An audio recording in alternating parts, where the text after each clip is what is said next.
नमस्कार दोस्तों, टीचिंग विषय पर मैं आप सभी का हार्दिक स्वागत है।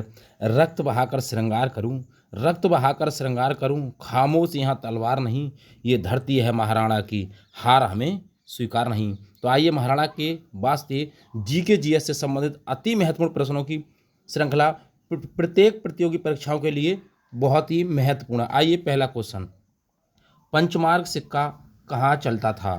तो पंचमार्ग सिक्का कहाँ चलता था? ऑप्शन ए वैदिक काल में, ऑप्शन बी हड़प्पा काल में, ऑप्शन सी मौर्य काल में, ऑप्शन डी उत्तर वैदिक काल में। तो पंचमार्ग सिक्का की बात करें, ये कहाँ पर चलता था?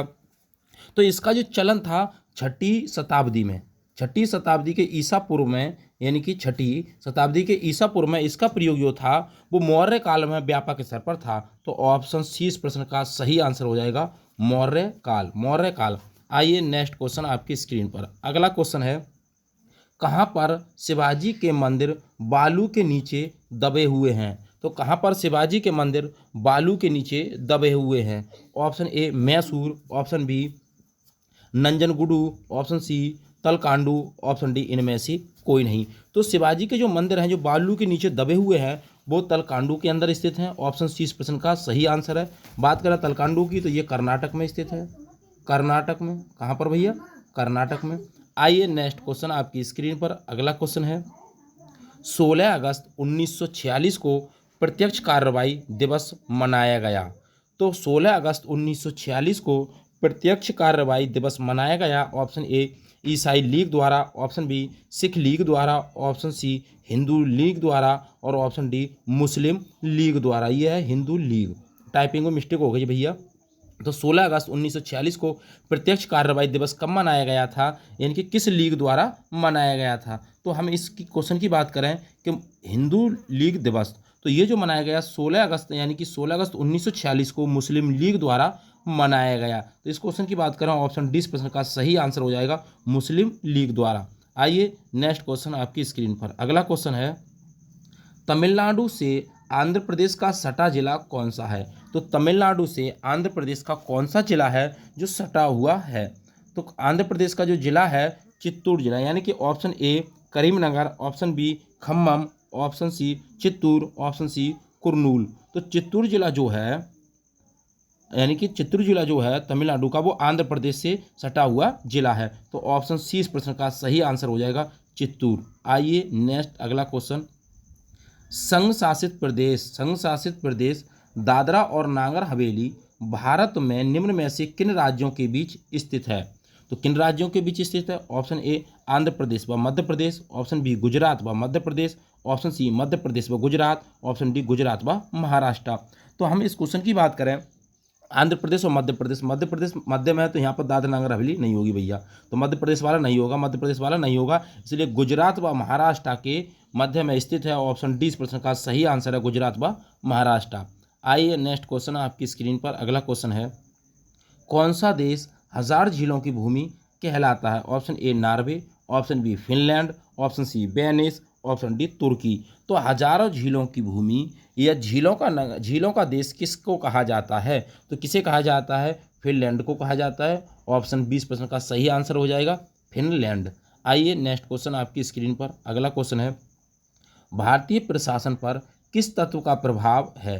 तो भारतीय प्रशासन पर किस तत्व का प्रभाव है? ऑप्शन ए संघवाद, ऑप्शन बी संसदीय लोकतंत्र, ऑप्शन सी नियोजन, ऑप्शन डी ये सभी। तो भारतीय प्रशासन पर किस तत्व का प्रभाव है?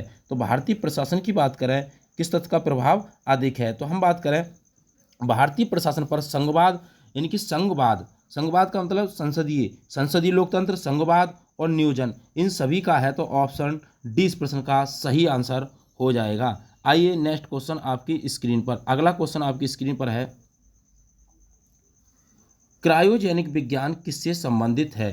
तो क्रायोजेनिक विज्ञान किससे संबंधित है? तो क्रायोजेनिक विज्ञान की अगर हम बात करें, ऑप्शन ए उच्च ताप से, ऑप्शन बी निम्न ताप से, ऑप्शन सी घर्षण तथा टूट फूट से, ऑप्शन डी क्रिस्टल में वृद्धि से। तो क्रायोजेनिक विज्ञान भौतिक विज्ञान की वह शाखा है। ये क्रायोजेनिक विज्ञान है क्या? तो ये फिजिक्स यानी कि भौतिक विज्ञान की वह शाखा है। किसकी? भौतिक विज्ञान की। भौतिक विज्ञान की वह शाखा जो कम तापमान पर पदार्थ के उत्पादन तथा पदार्थों के व्यवहार से संबंधित होती है। तो इसका मतलब हुआ निम्न ताप से। तो ऑप्शन बी इस प्रश्न का सही आंसर हो जाएगा, क्रायोजेनिक विज्ञान। आइए नेक्स्ट क्वेश्चन आपकी स्क्रीन पर। क्या कारण है कि व्यक्ति चट्टान पर प्रहार करते हुए चोटिल हो जाता है? किस कारण से व्यक्ति चट्टान पर प्रहार करते हुए चोटिल हो जाता है? ऑप्शन ए जड़त्व के कारण, ऑप्शन बी वेग के कारण, ऑप्शन सी प्रतिक्रिया के कारण, ऑप्शन डी गति के कारण। तो किसके कारण व्यक्ति जो होता है वो चोटिल हो जाता है? तो हम इस क्वेश्चन की बात करें, किस चीज़ के कारण व्यक्ति चोटिल हो जाता है, तो ऑप्शन सी यानी कि क्रिया प्रतिक्रिया। तो क्रिया प्रतिक्रिया का जो नियम होता है न्यूटन साहब ने दिया था, न्यूटन का जो तृतीय नियम है, यानी कि क्रिया प्रतिक्रिया का नियम, प्रत्येक क्रिया के समान विपरीत दिशा में भी प्रतिक्रिया होती है। तो ऑप्शन सी इस प्रश्न का सही आंसर हो जाएगा, प्रतिक्रिया। आइए नेक्स्ट क्वेश्चन आपकी स्क्रीन पर। अगला क्वेश्चन है, निम्नलिखित में से सूर्य के प्रकाश का कौन सा भाग सौर कुकर को गर्म करता है? ऑप्शन ए पराबैंगनी किरणें, ऑप्शन बी लाल प्रकाश, ऑप्शन सी अवरक्त किरणें, ऑप्शन डी कॉस्मिक किरणें। तो बताएं कौन सा प्रकाश, सूर्य के प्रकाश का कौन सा भाग है जो सौर कुकर को गर्म करता है? तो हम क्वेश्चन की बात करें तो जो अवरक्त किरणें होती हैं वो सौर कुकर को गर्म करती हैं। तो ऑप्शन सी इस प्रश्न का सही आंसर हो जाएगा, अवरक्त किरणें। आइए नेक्स्ट क्वेश्चन, नाभिकीय रिएक्टर में शीतलक के रूप में निम्न में से किसका प्रयोग किया जाता है? तो नाभिकीय रिएक्टर में शीतलक के रूप में किसका प्रयोग किया जाता है? ऑप्शन ए जल का, ऑप्शन बी यूरेनियम का, ऑप्शन सी ग्रेफाइट का, ऑप्शन डी बोरान का। तो शीतलक के रूप में किसका प्रयोग किया जाता है? तो हम बात करें इस क्वेश्चन की, नाभिकीय रिएक्टर में शीतलक एक तंत्र है जिसका प्रयोग रिएक्टर द्वारा उत्पन्न ऊर्जा को विद्युत जनरेटर में परिवर्तन करने के लिए प्रयोग किया जाता है, यानी कि जल को शीतलक के रूप में प्रयोग किया जाता है। तो जल जो है इस प्रश्न का सही आंसर हो जाएगा, ऑप्शन ए करेक्ट आंसर है। आइए नेक्स्ट क्वेश्चन आपकी स्क्रीन पर, लोहे पर जंग लगने के लिए निम्न में से कौन से कारक उत्तरदायी हैं? तो लोहे पर जंग लगने के लिए निम्न में से कौन से कारक उत्तरदायी हैं? ऑप्शन ए कार्बन डाइऑक्साइड तथा जलवाष्प, ऑप्शन बी जल तथा रंग, ऑप्शन सी ऑक्सीजन तथा ग्रीस की, ऑप्शन डी ऑक्सीजन तथा जलवाष्प की। तो जंग लगने के लिए ऑक्सीजन तथा जल दोनों की आवश्यकता होती है, यानी ऑक्सीजन भी हो और क्या हो, जलवाष्प भी हो। तो ऑप्शन डी इस प्रश्न का सही आंसर है। आइए नेक्स्ट क्वेश्चन आपकी स्क्रीन पर। अगला क्वेश्चन है, निम्न में से कौन सी धातु को यसद लेपन में प्रक्रिया में प्रयोग करते हैं? यानी कि कौन सी धातु है जिसको यसद लेपन में प्रक्रिया में प्रयोग करते हैं? Option A zinc, option B copper, option C iron, option D silver. तो बताएं यसद लेपन की प्रक्रिया में लोहे पर जिंक धातु की परत का आवरण किया जाता है, यानी कि जिंक धातु का प्रयोग किया जाता है। तो ऑप्शन ए इस प्रश्न का सही आंसर हो जाएगा, जिंक। आइए नेक्स्ट क्वेश्चन आपकी स्क्रीन पर, सामान्य वयस्क मनुष्य में लाल रक्त कोशिकाओं की गिनती संख्या खाली स्थान है कितनी होती है? Option A 5.5 million lakh, option B 5.0 million lakh, option C 4.5 million lakh, option D 4.0 million lakh. तो कितनी होती है लाल रक्त कोशिकाओं की संख्या? तो 5 लीटर की अगर हम बात करें, 5 लीटर की बात करें, कितनी, 5 लीटर की, 5 लीटर ब्लड में कितनी मिलियन, यानी कि सामान्य वयस्क में लाल रक्त कोशिकाएं आरबीसी होती हैं? तो ऑप्शन सी इस प्रश्न का सही आंसर हो जाएगा, 4.5 मिलियन, यानी कि लाख। ऑप्शन सी इस प्रश्न का सही आंसर है। आइए नेक्स्ट क्वेश्चन आपकी स्क्रीन पर। अगला क्वेश्चन, मानव रक्त का पीएच मान होता है, तो मानव रक्त का पीएच मान कितना होता है? Option A 7.2, option B 7.8, option C 6.6, option D 7.4। तो मानव रक्त का पीएच मान कितना होता है? तो हम इस क्वेश्चन की बात करें, मानव रक्त का पीएच मान 7.4 होता है। ऑप्शन डी इस प्रश्न का सही आंसर है। और मानव रक्त जो का होता है वो इसकी प्रकृति जो कैसी होती है, तो रक्त थोड़ी क्षारीय प्रवृत्ति का होता है। कैसी प्रकृति होती है? क्षारीय प्रकृति होती है। पीएच मान कितना होता है भैया? मनुष्य का रक्त का पीएच मान 7.4 होता है। नेक्स्ट क्वेश्चन आपकी स्क्रीन पर। अगला क्वेश्चन है, पीयूष ग्रंथि शरीर में कहाँ अवस्थित होती है? तो पीयूष ग्रंथि शरीर में कहाँ स्थित होती है? ऑप्शन ए हृदय के नीचे, ऑप्शन बी मस्तिष्क के नीचे, ऑप्शन सी गले में, ऑप्शन डी उदर में। तो पीयूष ग्रंथि कहाँ स्थित होती है? तो मस्तिष्क के नीचे स्थित होती है। ऑप्शन बी इस प्रश्न का सही आंसर है। पीयूष ग्रंथि को मास्टर ग्रंथि कहते हैं और ये मटर के दाने के समान होती है। आइए नेक्स्ट क्वेश्चन आपकी स्क्रीन पर। अगला क्वेश्चन है, जीवित शरीर के भीतर कोशिका और ऊतक की मृत्यु को क्या कहते हैं? तो जीवित कोशिका के यानी जीवित शरीर के भीतर जो कोशिका और ऊतक होते हैं उनकी जो मृत्यु हो जाती है उसे क्या कहते हैं? Option A neutrophilia, option B nephrosis, option C necrosis, option D neoplasia. तो हम इस क्वेश्चन की बात करें उसे क्या कहा जाता है, तो इसे कहते हैं नेक्रोसिस। ऑप्शन सी इस प्रश्न का सही आंसर है, नेक्रोसिस। आइए नेक्स्ट क्वेश्चन आपकी स्क्रीन पर। अगला क्वेश्चन है मैगस्थनीज किसके दरबार में था? Option A Chandragupta Maurya, option B Ashoka, option C Harsha और ऑप्शन डी इनमें से कोई नहीं। तो चंद्रगुप्त यानी कि मैगस्थनीज जो था वो किसके दरबार में था? तो ये जो था सेल्यूकस का राजदूत था। किसका राजदूत था? सेल्यूकस। तो ये सेल्यूकस का राजदूत था। इसने एक इंडिका नामक पुस्तक लिखी थी, इंडिका पुस्तक लिखी थी। सेल्यूकस का राजदूत था, इंडिका पुस्तक लिखी थी। किसके दरबार में रहा? तो चंद्रगुप्त मौर्य के में। ऑप्शन ए इस प्रश्न का सही आंसर हो जाएगा। आइए नेक्स्ट क्वेश्चन आपकी स्क्रीन पर। सन 1210 में कुतुबुद्दीन ऐबक के बाद दिल्ली का सुल्तान कौन बना? तो दिल्ली का सुल्तान कुतुबुद्दीन के बाद कौन बना था? Option A Ibrahim Lodi, option B Babur, option C Sikandar Lodi, option D Iltutmish. तो कौन बना था? तो भैया इल्तुतमिश बना था। ऑप्शन डी इस प्रश्न का सही आंसर है, इल्तुतमिश। इल्तुतमिश ने अजमेर की मस्जिद का निर्माण कराया था। अजमेर की मस्जिद का निर्माण किसने कराया था? इल्तुतमिश ने कराया था। आइए नेक्स्ट क्वेश्चन आपकी स्क्रीन पर। अगला क्वेश्चन है अंत्योदय का विचार किसने दिया था? तो अंत्योदय का विचार किसने दिया था? Option A Vinoba Bhave, option B Mahatma Gandhi, option C Shri Aurobindo, option D Jayaprakash Narayan. तो अंत्योदय का विचार किसने दिया था? तो ये महात्मा गांधी ने दिया था। ऑप्शन 20 प्रश्न का सही आंसर है। आइए नेक्स्ट क्वेश्चन आपकी स्क्रीन पर। अगला क्वेश्चन है भारत में चंदन की लकड़ी के लिए प्रसिद्ध राज्य कौन सा है? तो भारत में चंदन की लकड़ी के लिए प्रसिद्ध राज्य कौन सा है? Option A Assam, option B Kerala, option C Karnataka, option D Paschim Bangal. तो चंदन की लकड़ी की अगर हम बात करें तो कौन सा राज्य प्रसिद्ध है? तो हो जाएगा कर्नाटक। ऑप्शन सी इस प्रश्न का सही आंसर है, कर्नाटक। आइए नेक्स्ट क्वेश्चन आपकी स्क्रीन पर। राष्ट्रीय आहार संस्थान कहाँ स्थित है? तो राष्ट्रीय आहार संस्थान कहाँ पर स्थित है? ऑप्शन ए चेन्नई में, ऑप्शन बी बंगलौर में, ऑप्शन सी नई दिल्ली में, ऑप्शन डी हैदराबाद में। तो राष्ट्रीय आहार संस्थान हैदराबाद में स्थित है। ऑप्शन डी इस प्रश्न का सही आंसर है, नेशनल इंस्टीट्यूट ऑफ न्यूट्रिशन, यानी कि NIN, national institute of nutrition. तो राष्ट्रीय आहार संस्थान हैदराबाद में स्थित है। आइए नेक्स्ट क्वेश्चन आपकी स्क्रीन पर। निम्नलिखित में से कौन सा देश विश्व का सबसे बड़ा पोल्ट्री यानी कि मुर्गी उत्पादकों का निर्यातक देश है? तो मुर्गी उत्पादकों का निर्यातक देश है। ऑप्शन ए संयुक्त राज्य अमेरिका, ऑप्शन बी चीन, option C Brazil, option D Indonesia. तो सबसे बड़े अगर हम निर्यातक देश की बात करें तो हो जाएगा साहब चीन। कौन हो जाएगा? चीन। ऑप्शन 20 प्रश्न का सही आंसर है चीन। आइए अगला क्वेश्चन आपकी स्क्रीन पर। स्वतंत्र भारत के प्रथम कानून मंत्री कौन थे? तो स्वतंत्र भारत के प्रथम कानून मंत्री कौन थे? Option A Jawaharlal Nehru, option B Vallabhbhai Patel, option C Maulana Abul Kalam Azad, option D doctor Bhimrao Ambedkar. तो स्वतंत्र भारत के प्रथम कानून मंत्री कौन थे? तो स्वतंत्र भारत की अगर हम बात करें उस समय कौन थे? Doctor Bhimrao Ambedkar. Option D इस प्रश्न का सही आंसर हो जाएगा, डॉक्टर भीमराव अंबेडकर। आइए नेक्स्ट क्वेश्चन आपकी स्क्रीन पर। हमारे देश का संवैधानिक नाम है, तो हमारे देश का संवैधानिक नाम क्या है? Option A Bharat, option B Bharat अर्थात India, option C Hindustan, option D Aryavart.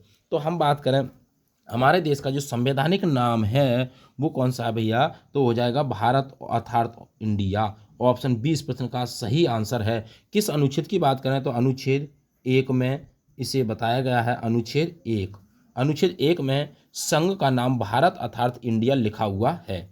आइए नेक्स्ट क्वेश्चन आपकी स्क्रीन पर। आइए पंचवर्षीय योजना प्रारंभ करने के लिए किसकी स्वीकृति की आवश्यकता है? तो पंचवर्षीय योजना प्रारंभ करने के लिए किसकी स्वीकृति की आवश्यकता होती है? ऑप्शन ए वित्त मंत्री, ऑप्शन बी राष्ट्रीय विकास परिषद, ऑप्शन सी प्रधानमंत्री, ऑप्शन डी संसद। तो पंचवर्षीय योजना की हम बात करें तो किसकी आवश्यकता होती है? तो राष्ट्रीय यानी कि राष्ट्रीय विकास परिषद की। तो ऑप्शन बी इस प्रश्न का सही आंसर है, राष्ट्रीय विकास परिषद। आइए नेक्स्ट क्वेश्चन आपकी स्क्रीन पर। अगला क्वेश्चन है, निम्नलिखित में से कौन सा अति चालकता का पहला सिद्धांत है? तो निम्न में से कौन सा अति चालकता का पहला सिद्धांत है? ऑप्शन ए गिंजबर्ग लैंडो सिद्धांत थ्योरी प्रमेय, ऑप्शन बी लंदन प्रमेय, ऑप्शन सी अनुनादित संयोजन वेद प्रमेय, ऑप्शन डी क्वांटम क्षेत्र प्रमेय सिद्धांत। तो निम्न में से कौन सा अति चालकता का पहला सिद्धांत है? तो हो जाएगा गिंजबर्ग लैंडो सिद्धांत या थ्योरी प्रमेय। ऑप्शन ए इस प्रश्न का सही आंसर है। आइए नेक्स्ट क्वेश्चन आपकी स्क्रीन पर। अगला क्वेश्चन है, विद्युत के कारण लगी आग को बुझाने के लिए जल का प्रयोग नहीं करना चाहिए क्योंकि? यानी कि विद्युत के कारण, जो बिजली के कारण जो आग लग जाती है उसको बुझाने के लिए जल का प्रयोग नहीं करना चाहिए, क्यों? ऑप्शन ए ये विद्युत आघात का कारण बन सकता है, ऑप्शन बी ये जल अपघटन का कारण बन सकता है, ऑप्शन सी ये विद्युत अपघटन का कारण बन सकता है, ऑप्शन डी तार क्षतिग्रस्त हो सकती है। तो हम बात करें क्यों इसका प्रयोग नहीं करना चाहिए, तो ये विद्युत आघात का कारण बन सकता है। ऑप्शन ए इस प्रश्न का सही आंसर है। जल वाष्प तथा विद्युत का अच्छा चालक है, यही कारण है कि इसे विद्युत के कारण लगी आग को बुझाने पर विद्युत आघात हो जाता है। यानी जल जो है वो बिजली का, विद्युत का क्या है, सबसे अच्छा, तो अच्छा चालक है जल विद्युत का, तो इसलिए जल का प्रयोग नहीं करना चाहिए। आइए नेक्स्ट क्वेश्चन आपकी स्क्रीन पर। अगला क्वेश्चन है, जब दो अर्धचालकों को पी टाइप तथा एन टाइप को एक साथ जोड़ा जाता है तो वह पी एन जंक्शन बनाती है। तो इस प्रकार का व्यवहार क्या करती है? ऑप्शन ए चालक, ऑप्शन बी दिष्टकारी, ऑप्शन सी प्रसारक, ऑप्शन सी दोलक। जब दो अर्धचालकों को पी टाइप और एन टाइप जैसे दो अर्धचालकों को जोड़ा जाता है तो पी एन जंक्शन बनता है, जो दिष्ट कारक जैसा कार्य करता है। यह दिष्टकारी आवर्ती या प्रत्यावर्ती धारा को दिष्ट धारा में बदलता है। तो ऑप्शन बी इस प्रश्न का सही आंसर हो जाएगा, दिष्टकारी। आइए नेक्स्ट क्वेश्चन, मोटर कार से उत्सर्जित वह प्रदूषक जिससे मानसिक बीमारी होती है। तो मोटर कार से उत्सर्जित वह प्रदूषक जिससे मानसिक बीमारी होती है। Option A PB, option B NO2, option C SO2, option D HG। तो मोटर कार से जो होती है उससे लेड वह उत्सर्जित प्रदूषक है जिससे मानसिक बीमारी होती है। तो लेड बोलें तो पीबी, ऑप्शन ए इस प्रश्न का सही आंसर है। आइए नेक्स्ट क्वेश्चन, भूरी हवा शब्द का प्रयोग होता है। ऑप्शन ए अम्लीय धुआं, ऑप्शन बी औद्योगिक धुआं, ऑप्शन सी प्रकाश रासायनिक धुंध, ऑप्शन डी सल्फर धुआं। तो भूरी हवा शब्द का, यानी कि भूरी हवा शब्द का प्रयोग होता है, किसके लिए होता है? तो भूरी हवा की अगर हम बात करें, यानी कि पायराइट अयस्क धातु के सल्फाइड होते हैं। पायराइट अयस्क जो होते हैं वो धातु के सल्फाइड होते हैं, इसलिए इसे कहते हैं औद्योगिक धुआं। ऑप्शन 20 प्रश्न का सही आंसर है।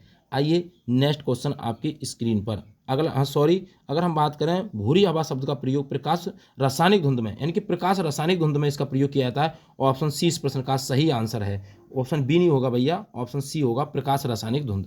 आइए नेक्स्ट क्वेश्चन आपकी स्क्रीन पर। अगला क्वेश्चन है, अनुबद्ध श्लेष्मा पदार्थ से ढके हुए आमाशय की आंतरिक परत का कार्य होता है। क्या कार्य होता है? अनुबद्ध श्लेष्मा पदार्थ से ढके हुए आमाशय की आंतरिक परत का कार्य होता है। ऑप्शन ए स्टार्च का पाचन करना, ऑप्शन बी जीवाणु के विरुद्ध कार्य करना, ऑप्शन सी म्यूकोसा पर पेप्सिन के प्रभाव को रोकना, ऑप्शन डी विषाणु के संक्रमण को रोकना। तो अनुबद्ध श्लेष्मा पदार्थ से ढके हुए आमाशय की जो आंतरिक परत का जो कार्य होता है वो क्या करता है? वो करता है म्यूकोस जेल का कार्य करता है, यानी कि पीएच मान को स्थायी रखता है ताकि किसी खतरे से सुरक्षा की जा सके। तो म्यूकोसा पर पेप्सिन के प्रभाव को रोकना।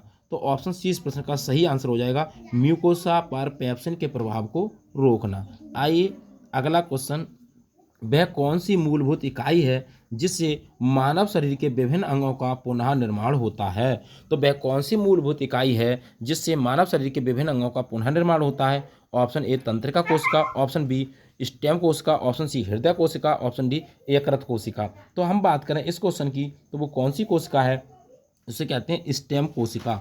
ऑप्शन 20 प्रश्न का सही आंसर है स्टेम कोशिका। आइए नेक्स्ट क्वेश्चन, हमारे शरीर में कौन सी कोशिका में सबसे कम पुनर्नियोजित शक्ति होती है? तो हमारे शरीर में कौन सी कोशिका में सबसे कम पुनर्नियोजित शक्ति होती है? ऑप्शन ए मस्तिष्क कोशिका, ऑप्शन बी मांसपेशी कोशिका, ऑप्शन सी अस्थि कोशिका, ऑप्शन डी यकृत कोशिका। तो हम बात करें सबसे कम जो होती है वो होती है यानी कि मस्तिष्क और मेरुदंड से मिलकर बने होते हैं, जिससे सबसे कम पुनर्योजित कोशिका शक्ति होती है।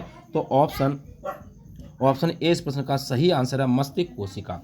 आइए नेक्स्ट क्वेश्चन आपकी स्क्रीन पर अगला क्वेश्चन है, पर्ण आकृति की कॉग्नोलोबेट ग्रंथि किसमें पाई जाती है? तो पर्ण आकृति की कॉन्गोलोबेट ग्रंथि किसमें पाई जाती है?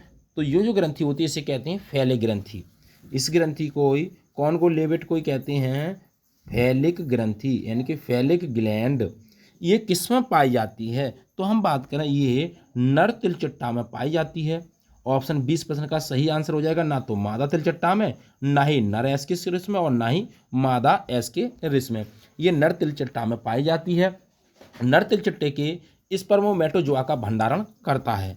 आइए नेक्स्ट क्वेश्चन आपकी स्क्रीन पर, श्री हरिकोटा किसके लिए प्रसिद्ध है? तो श्री हरिकोटा किसके लिए प्रसिद्ध है? ऑप्शन ए अंतरिक्ष कार्यक्रम, ऑप्शन बी अंतरिक्ष यान प्रक्षेपण, ऑप्शन सी परमाणु अनुसंधान केंद्र, ऑप्शन डी मिसाइल प्रक्षेपण केंद्र। तो श्री हरिकोटा आंध्र प्रदेश के अंदर स्थित है। तो हम बात करें ये किसके लिए? अंतरिक्ष कार्यक्रम के लिए प्रसिद्ध है। ऑप्शन ए इस प्रश्न का सही आंसर है। अभी चंद्रयान 3 जो भेजा था वो श्री हरिकोटा के द्वारा ही भेजा गया था, इसरो के द्वारा। चंद्रयान 3 जो सफलतापूर्वक चंद्रमा पर लैंडिंग हो गया। आइए नेक्स्ट क्वेश्चन आपकी स्क्रीन पर अगला क्वेश्चन है, निम्न में से कौन सा दिवस संयुक्त राष्ट्र दिवस के रूप में मनाया जाता है? तो निम्न में से कौन सा दिवस संयुक्त राष्ट्र दिवस के रूप में मनाया जाता है? ऑप्शन ए 25 मई, ऑप्शन बी 10 नवंबर, ऑप्शन सी 18 जनवरी, ऑप्शन डी 24 अक्टूबर। तो कौन सा दिवस संयुक्त राष्ट्र दिवस के रूप में मनाया जाता है? तो हम बात करें इसकी तो ये हो जाएगा 24 अक्टूबर। ऑप्शन डी इस प्रश्न का सही आंसर है, 24 अक्टूबर। आइए अगला, विश्व रेड क्रॉस दिवस प्रत्येक वर्ष कब मनाया जाता है? तो विश्व रेड क्रॉस दिवस प्रत्येक वर्ष कब मनाया जाता है? ऑप्शन ए 2 मई, ऑप्शन बी 2 जून, ऑप्शन सी 8 मई, ऑप्शन डी 8 जून। तो विश्व रेड क्रॉस दिवस जो मनाया जाता है प्रति वर्ष 8 मई को मनाया जाता है। ऑप्शन सी इस प्रश्न का सही आंसर हो जाएगा, 8 मई। आइए नेक्स्ट क्वेश्चन, निम्नलिखित भारतीय वाद्य यंत्रों में सबसे पुराना कौन सा है? ऑप्शन ए बीड़ा, option B tabla, option C sitar, option D santoor. तो सबसे पुराना कौन सा वाद्य यंत्र है? भारतीय वाद्य यंत्र। तो सबसे पुराने की अगर हम बात करें तो सबसे पुराना हो जाएगा बीड़ा। ऑप्शन ए इस प्रश्न का सही आंसर है, बीड़ा। बीड़ा भारत का सबसे पुराना वाद्य यंत्र है। सल्तनत काल के प्रसिद्ध संगीतकार गायक जो अमीर खुसरो थे ने बीड़ा तथा तंबूरा को मिलाकर एक वाद्य यंत्र बनाया, सितार का आविष्कार किया था। और अभी वर्तमान में बालचंद्रन तथा बदरुद्दीन डोगर वर्तमान में भारत के प्रसिद्ध बीड़ा वादक हैं। आइए नेक्स्ट क्वेश्चन आपकी स्क्रीन पर, अंतर्राष्ट्रीय मुद्रा निधि स्थित है? तो अंतर्राष्ट्रीय मुद्रा निधि स्थित है ऑप्शन ए जेनेवा में, ऑप्शन बी न्यूयॉर्क में, ऑप्शन सी लंदन में, ऑप्शन डी वाशिंगटन में। तो अंतर्राष्ट्रीय मुद्रा निधि की स्थापना ब्रिटेन वुड्स सम्मेलन 1944 के द्वारा की गई थी। 1944 में 29 सदस्य थे, इसमें 29 देशों ने भाग लिया। इसमें 1945 में संपन्न हुई। वर्तमान में 189 देश इस संगठन के सदस्य हैं। इसका मुख्यालय कहाँ पर है? तो वाशिंगटन डीसी में है। ऑप्शन डी इस प्रश्न का सही हो जाएगा, वाशिंगटन डीसी, संयुक्त राज्य अमेरिका में। तो उम्मीद करता हूँ दोस्तों जीएस से संबंधित जो महत्वपूर्ण प्रश्नों की श्रृंखला थी आपको पसंद आई होगी। यदि वीडियो पसंद आई हो तो वीडियो को ज़्यादा से ज़्यादा शेयर करें, लाइक करें और कमेंट बॉक्स में वीडियो से संबंधित अपना सुझाव अवश्य दें। ऑल द बेस्ट, थैंक्स, जय हिंद, जय भारत।